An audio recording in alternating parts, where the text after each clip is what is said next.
So ito, magpapalit tayo ng switch, yung kanyang push start. Okay, push start switch ng Pilot. Ayan yun, Pilot 2016.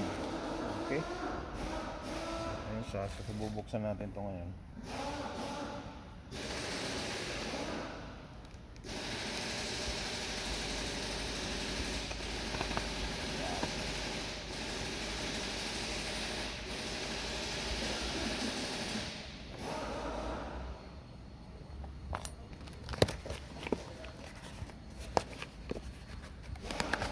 Check natin yung condition kung walang sira, dahil ano yan, minsan ang mishandle yan sa parts department.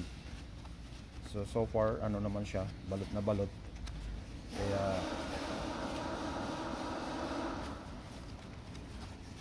Kaya yung ating paniniwala buo siya.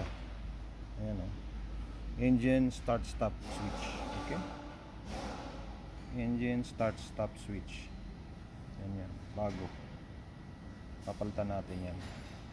Unang-una kasi yung complaint ng customer, nag-iilaw daw sa dashboard niya yung parang may susi. So makikita mo yan dito. Pagka intermittent, hindi natin siya makikita ngayon. Pero ayun yung